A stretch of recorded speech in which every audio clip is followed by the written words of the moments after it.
The champagne was perfectly chilled, the kind of cold that only matters when you're 30,000 feet above the Pacific Ocean, sitting in a seat that cost more than most people's monthly rent, staring at a merger document that was about to make Kong Ji-hoon the most powerful tech billionaire in East Asia. His pen hovered over the final clause. One signature, one stroke of the wrist. $3 billion would fold neatly into his empire like a napkin at a five-star restaurant. He had done this before. Signed things that changed lives. Signed things that ended careers, launched companies, and restructured entire industries. He was good at it. Cold, precise, deliberate. His secretary called him a machine. His board called him a genius. The Korean financial press called him the Iron Heir. None of those titles bothered him. None of them were wrong. He uncapped his pen. "Good evening, sir. Can I offer you something to drink before we begin our beverage service?" The voice stopped him, not because it was loud, not because it was unusual. It was the softest voice in the cabin, measured and professional, the kind of voice trained to soothe nervous flyers and impress difficult passengers. But something about its cadence reached inside his chest and pulled. His hand stilled. The pen didn't move. He told himself it was turbulence, except the air outside was glass smooth and the flight path was clean all the way to New York. He looked up. The world tilted. Standing at the edge of his private cabin, tray in hand, dressed in the deep navy uniform of Atlas International Airlines, her braids pinned back neatly, her dark skin catching the warm overhead light, like she had been sculpted specifically to exist in this exact moment, was Amara Thompson, his ex-wife. The woman he had spent 4 years and an embarrassing amount of private investigator fees trying to find.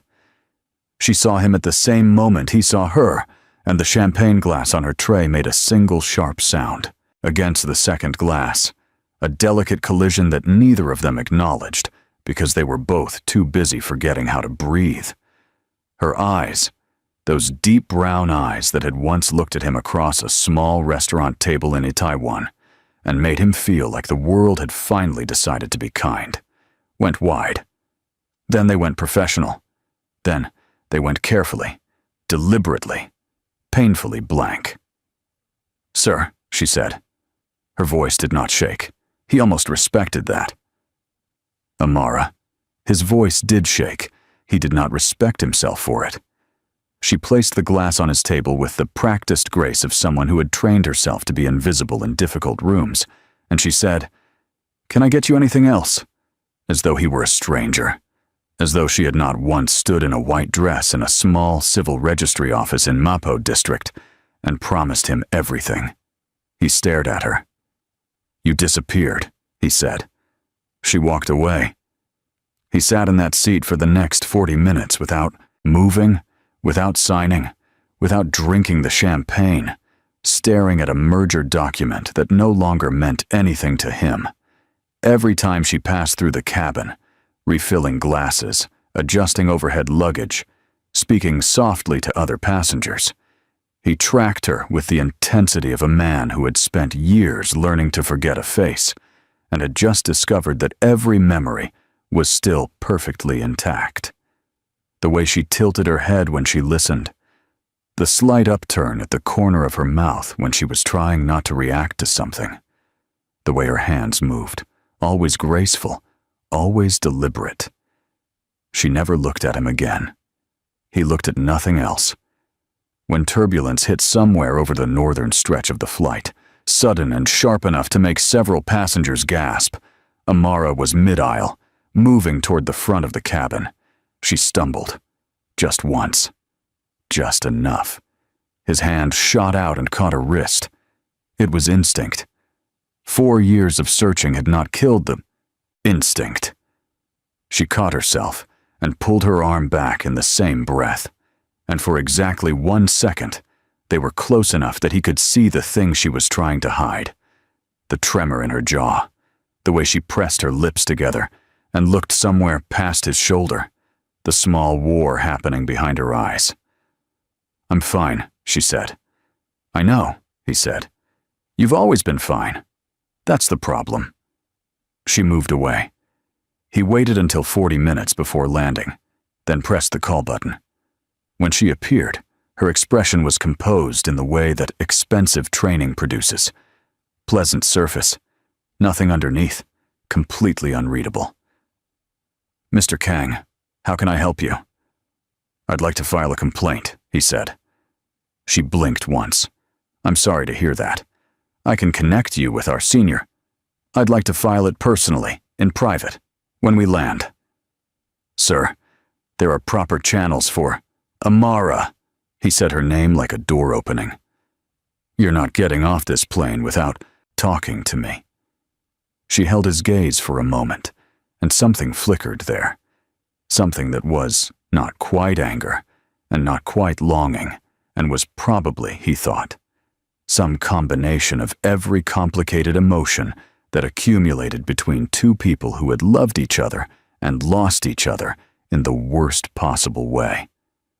"I'll inform the ground team," she said, and walked away. He finally signed the merger document. He wasn't sure why. Force of habit, maybe.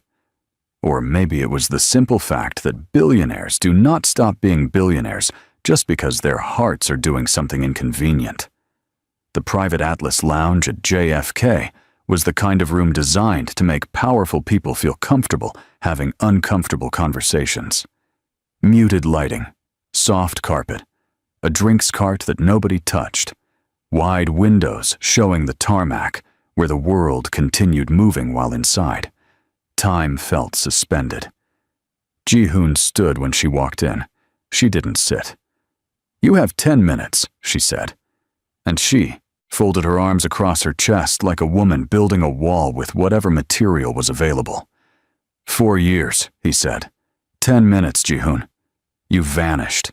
Your number, your address, your family moved. I didn't even know which country you were in. I had investigators on 3 continents. And yet here I am, she said, her voice flat. Still breathing. Imagine that. Why? He took a step toward her. Why did you leave without telling me? Without a single word? You were my wife. Something crossed her face then, fast and sharp, like lightning that doesn't intend to be seen.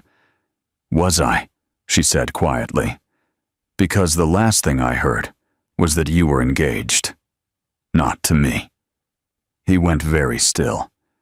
I heard it from your own family's press release, she continued, and now there was something beneath the professionalism, something that had been sitting in a locked room for 4 years and was done being patient. Han Seo-yeon, political heiress, perfect family, perfect alliance. I read the entire announcement. 3 paragraphs about her background, and 2 sentences about how the union would strengthen the Kang Group's government ties. She paused. I wasn't mentioned. I had been erased. Amara, I understood, she said. And the way she said it, the controlled devastation of it, hit him harder than anger would have. I understood what I was. I was the mistake your family tolerated. The American flight attendant who caught your attention for a few months. The footnote. And when the real chapter started, the footnote gets removed. That is not what happened. Then what happened? She said, and her voice cracked, just slightly, just enough to tell him that the wall was real, but not impenetrable. Tell me what happened, Ji-hoon, because from where I was standing, you chose your family's empire. I chose you, he said. I have always chosen you. The silence that followed was the loudest thing in the room.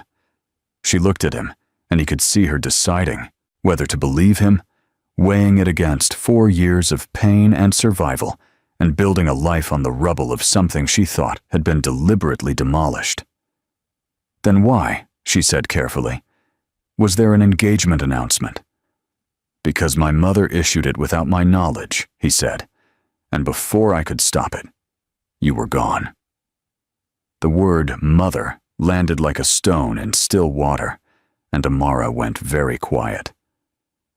Chairwoman Kang Myung-ja was not a woman who was discussed lightly. She had built the Kang Group from a mid-tier electronics manufacturer into a multinational conglomerate through 40 years of precise, patient, occasionally ruthless decision-making. She was the kind of woman who identified threats before they became problems and neutralized them before they became threats.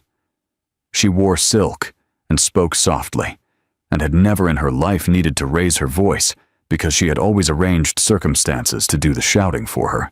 Amara had met her exactly once, 12 minutes in a marble-floored office on the 63rd floor of the Kang Tower in Seoul. She had sat across from a woman who looked at her the way a chess player looks at a piece on the wrong square. Not with malice, exactly, but with the calm certainty that the piece would be moved. "Your relationship with my son is a distraction," Chairwoman Kang had said, and she had said it pleasantly, the way one mentions the weather. "I don't say this unkindly. You are clearly an intelligent woman. But Kang Ji-hoon is not a man who can afford distractions. Not at this stage." Amara had told Ji-hoon about the meeting that evening. He had been furious. He had called his mother. There had been a long, loud conversation that she had heard through the walls of his apartment. She had believed afterward that it was settled. She had been wrong. 3 weeks after that conversation, while Ji-hoon was in Tokyo closing a deal, a woman had appeared at the door of the apartment Amara and Ji-hoon shared in Seoul. Not Chairwoman Kang herself. She did not do her own errands, but a composed young executive assistant carrying a slim folder. Inside the folder were photographs. Amara's younger brother, Marcus, outside his university campus. Her mother, walking from a grocery store in Atlanta. Her father's small auto repair business, the one he had spent 20 years building. Financial documents showing the outstanding loan on that business. A number, written in clean script, beside it. "The chairwoman would like to offer a gesture of goodwill toward your family," the assistant had said, in perfectly accented English. "Your father's loan cleared, a full scholarship for your brother, a monthly allowance to your mother for 5 years, in exchange for a clean separation."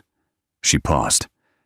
"The chairwoman also wanted you to be aware that the engagement between Mr. Kang and Miss Han has been announced this morning." Amara had looked at those photographs for a very long time. She had asked one question. "Does Ji-hoon know about this offer?" The assistant had smiled carefully. "Mr. Kang is fully aware of his family's intentions." She had been lied to. She had not known it then. She took the money. She packed 2 suitcases. She left a note that said only, "I understand. Please don't look for me." She moved her family to a different city. She transferred to a new airline route. She rebuilt, quietly, painfully, with the particular determination of a woman who had decided that surviving was its own kind of victory. She had not cried on the plane leaving Seoul. She had cried exactly once, in a hotel bathroom in Dubai during a layover, and then she had washed her face and gone back to work and refused to cry again. Now she stood in a JFK lounge and listened to Kang Ji-hoon tell her that everything she had believed was a lie, and she wanted, with an intensity that frightened her, to believe him. "The engagement was false," he said. "My mother announced it to the press to create a public fact that would be difficult to undo. I broke it within a week. Han Seo-yeon knew it was never real. She had her own reasons for agreeing to the arrangement temporarily. I flew back from Tokyo, and I went to our apartment, and you were gone." He stopped. His voice had gone rough. "Your key was on the counter. Your closet was empty. There was a note that told me to stop looking."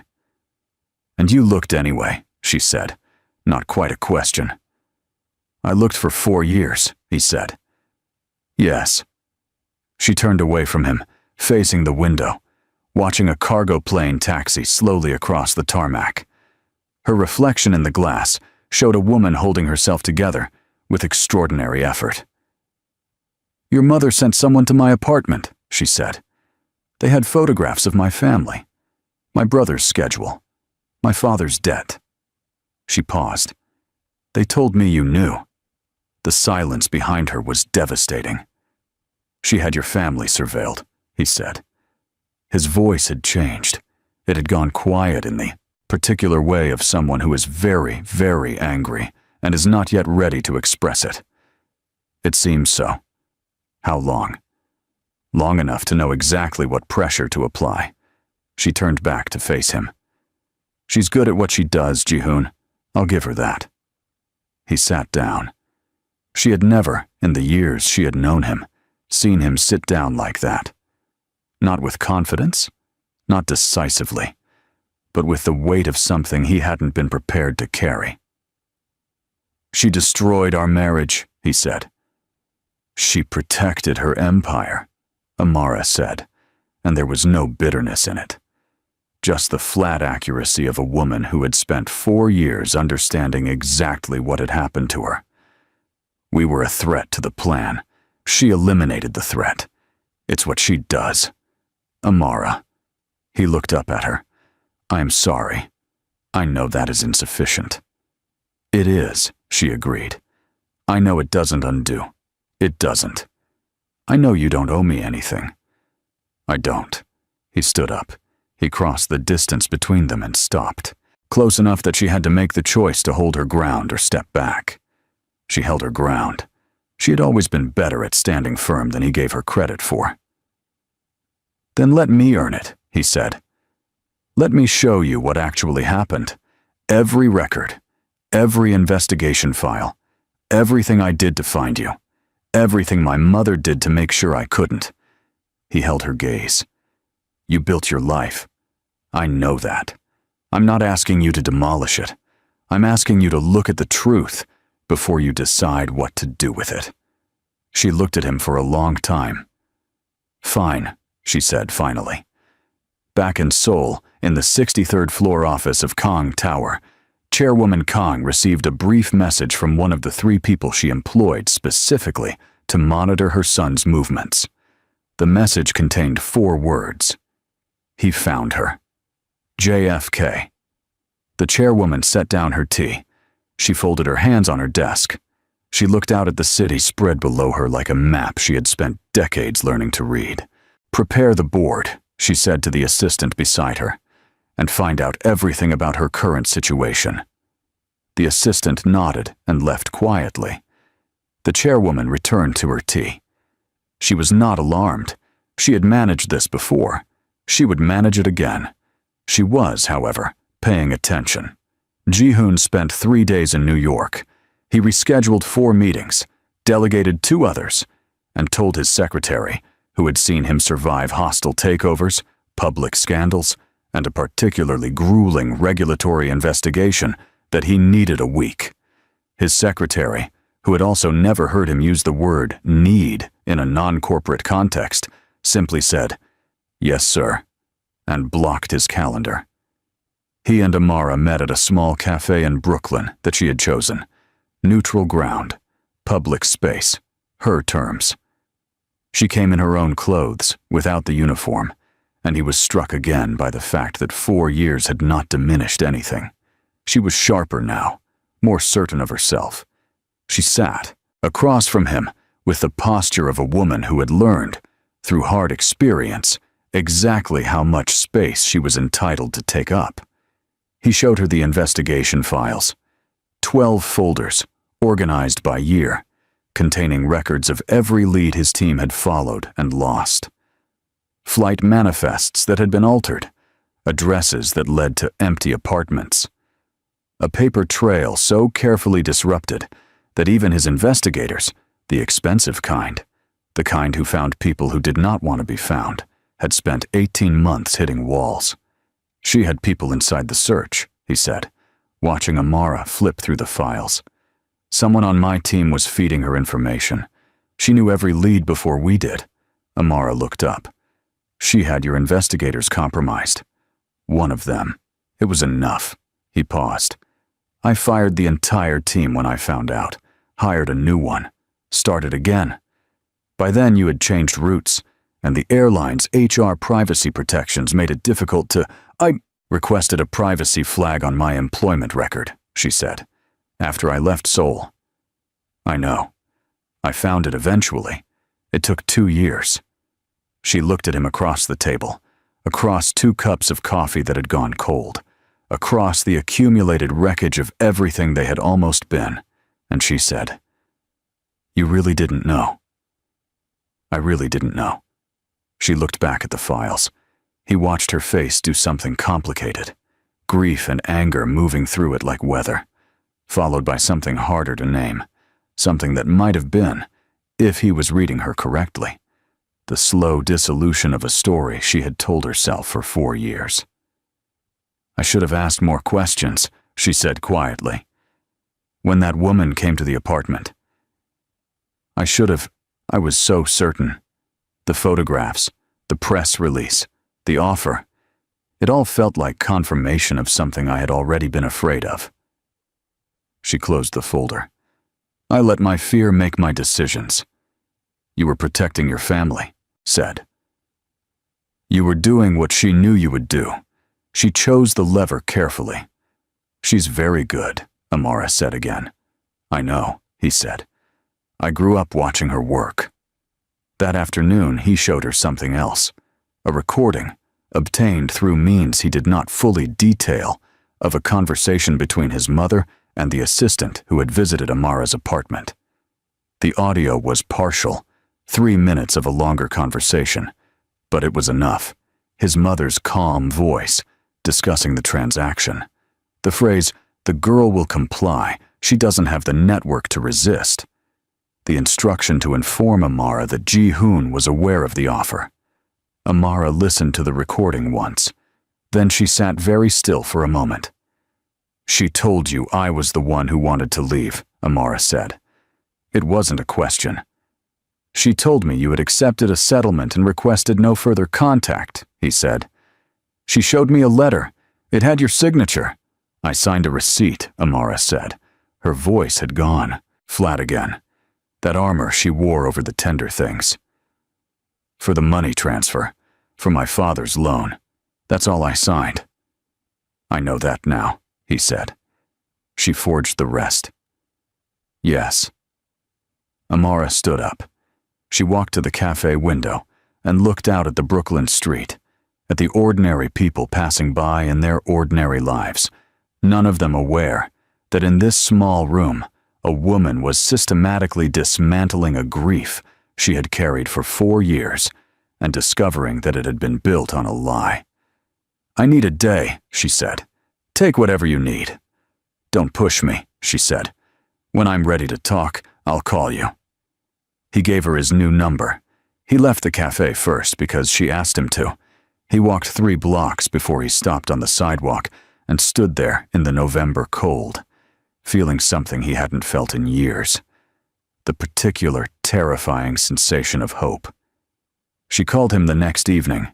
She said, "I want to see the rest of it, the full investigation records, and I want to know what you're planning to do about your mother." He said, "I've already started." The investigation into Chairwoman Kang's interference took 10 days. Ji-hoon had advantages his previous investigators hadn't had. He knew now specifically what he was looking for, and he had access to his own company's internal security archive.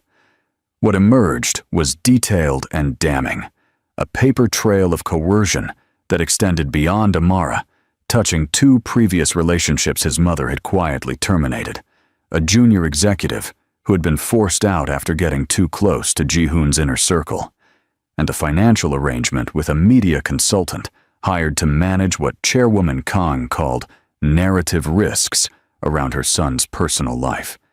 He brought everything to Amara. He watched her read through it at his dining table, surrounded by folders and a cold cup of tea, and he watched the last pieces of the story click into place for her. He watched her understand fully and completely the architecture of the manipulation. He watched her hands tighten on the paper and then consciously relax. He watched her breathe. She's been doing this for a long time, Amara said. Since my father died. Since she decided the company was more important than anything else, including me. He paused. I think she loves me. I think this is what it looks like, from her perspective. Protecting the family. I know, Amara said quietly. That makes it worse. He nodded. She looked up at him, and in her eyes, he saw the thing he had been watching for. The grief was still there, but it had shifted. It was no longer a wall. It was something she was holding, examining, deciding what to do with. She took 4 years from us, Amara said. Yes. She surveilled my family. She forged documents. She paid someone to lie to me about the most important thing in my life. She set the folder down. I have been carrying the belief that you chose an empire over me for 4 years. Ji-hoon, I built my entire understanding of myself, of my worth, around the idea that, in the end, I wasn't enough, that I was replaceable. Her voice was steady, but her eyes were bright. Do you understand what that does to a person? Tell me, he said. I stopped trusting my own instincts, she said. Every time I met someone who was kind to me, I waited for the price. Every time something good happened, I looked for the catch. I worked twice as hard as everyone else and let myself believe that was normal because I was convinced that the only value I had was what I could produce. She stopped. I loved you enough to let you hate me, and I hated myself for it for years before I figured out how to stop. He crossed the room to her. She let him. I loved you enough to spend 4 years refusing to believe you were gone, he said. I turned down 2 arranged marriages. I fired half my executive team. I barely slept. He searched her face. I know none of that gives back what she took. I know it doesn't fix 4 years of what she put you through. I know you built something without me, and I have no right to ask you to rebuild it around me again. He reached up and touched her face, gently, like someone handling something infinitely precious. But I am asking. Marry me again, Amara. Let me do it right this time. The silence stretched between them. She didn't answer. Not that evening. She stood up, gathered her coat, and at the door she turned back and said, I'll think about it. And he thought he saw, before she turned away, the beginning of something in her expression that was not quite a smile, but was in the same family. She thought about it for 2 weeks. In those 2 weeks, she had long phone calls with her mother in Atlanta. She had coffee with her closest friend from flight training, a no-nonsense Jamaican woman named Patrice, who listened to the entire story, and then said, Baby, if you don't see how this ends, I cannot help you. She took long walks in Prospect Park, alone, with her thoughts and the cold November air, and she dismantled every argument she had been making against hope and examined it honestly. She had built a good life. That was real. She had completed an online business degree. She had saved money carefully. She had applied, quietly, to a management trainee program at the airline, and she had been accepted. She was not who she had been when she left Seoul, small and frightened and convinced that love was a luxury she had lost the right to. She was someone who had survived and grown and made herself. That was not something she was willing to give up, but she was also done lying to herself about what she felt. She called Ji-hoon on a Tuesday morning and said, I need 2 things before I answer your question. He said without hesitation, Name them. First, she said, I need you to understand that I come back as myself, not as an appendage to your empire, not as a liability to be managed or a gap to be filled. I built something and I'm proud of it, and it comes with me. I know, he said. I would not ask for anything less. Second, she said, I need you to handle your mother, not for me, for yourself. Because you cannot keep building your life on a foundation she is still controlling and you know it. Silence. I know it, he said. Then we can talk. The confrontation with Chairwoman Kang happened on a Wednesday. Ji-hoon arranged it at the company boardroom rather than her office. A deliberate choice, a statement about where the power in this conversation resided. He arrived with his legal team and a thick folder of documentation. His mother arrived immaculate, unhurried, and utterly unsurprised, which told him everything he needed to know about her intelligence operation. She sat across from him and looked at the folder and said nothing. He laid it out methodically. The coercion, the forgery, the surveilled investigation, the paid interference. He spoke for 22 minutes and she listened without interrupting, which was its own kind of confirmation. When he finished, she said, "I protected you from weakness." He had known she would say something like that. He had prepared for it. And still, it landed with the force of a slap. "You destroyed my marriage," he said. "I protected the company. You forged documents in my name. You had my wife's family surveilled and threatened. You had my own investigators compromised." He leaned forward. "There is no version of this that is protection.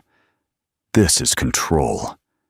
You have been running my personal life like a subsidiary since my father died, and I am done treating it as loyalty." She looked at him across the table, and for the first time in his memory, he saw something uncertain move behind her eyes. "She is not suitable." "She is my wife," he said. "She will be my wife again. That decision has been made. What you are deciding right now is whether you want to remain a part of this family, or whether you want me to take everything I have in this folder to the company ethics board and let them decide what Kang Group does with a chairwoman who forged documents and coerced her son's spouse." He paused. "I would prefer the first option. I believe you prefer it too." The silence was long and cold. "You would not," she said. "I would," he said. "I have already transferred voting authority documents to my legal team as a contingency. It takes one email." She looked at him for a very long time. Then she said, "You have your father's stubbornness." "I have your stubbornness," he said. "That's what makes this credible, and you know it." Something shifted in the room. Not warmth. That was too much to hope for between these two in this place. But a kind of acknowledgement, a recognition of where the lines now were. "What do you want?" she said. "I want you to step back from my personal life, completely and permanently. I want a formal restructuring of voting rights that ensures the board cannot be used to pressure decisions about my private affairs. And I want a private acknowledgement, not public. I'm not interested in humiliating you, of what you did to Amara and what it cost." She was quiet for a moment. "And if I refuse?"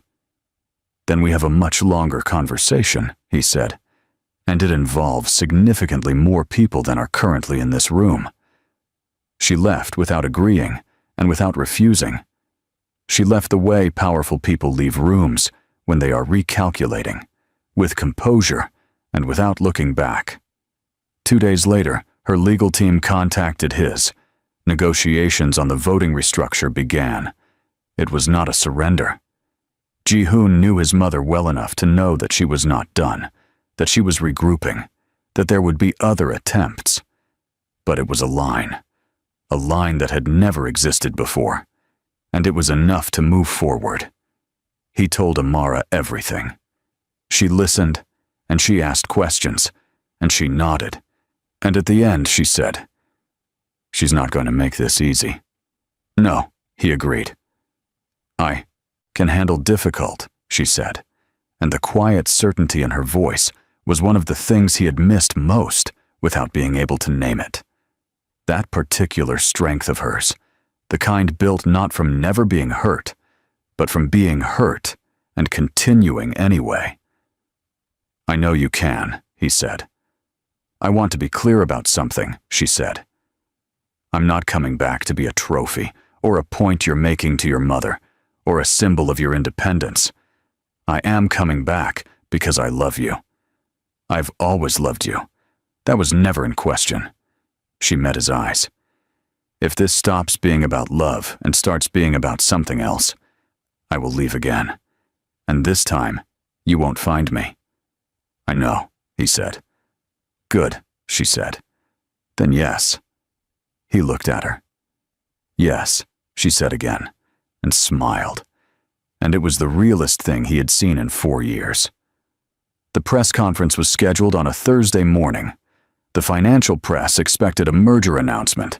There had been deliberate rumors seeded about a new acquisition in the European market, enough to fill the room with cameras and journalists. Ji-hoon stood at the podium in a dark suit, his legal team to one side, his communications director to the other. His mother stood to his left. She had insisted. He had allowed it because she was still chairwoman, and he was not yet at war with her, and because part of him, the part that was still her son, believed she deserved the chance to handle this with dignity. The room settled. He leaned into the microphone. 4 years ago, he said, the most important person in my life was forced to disappear. The room shifted. Notebooks came up. Phones appeared. Through a combination of deception, coercion, and document forgery, my wife was manipulated into believing that I had chosen my family's business interests over our marriage. She left to protect her family from threats made against them. He paused. The room was absolutely silent. I spent 4 years looking for her. Last month, I found her. A camera flash went off, then several more. The Khan Group will be announcing a governance restructure that separates family authority from operational leadership. This is long overdue and reflects the company's commitment to transparent governance. He stepped back from the podium. The room erupted.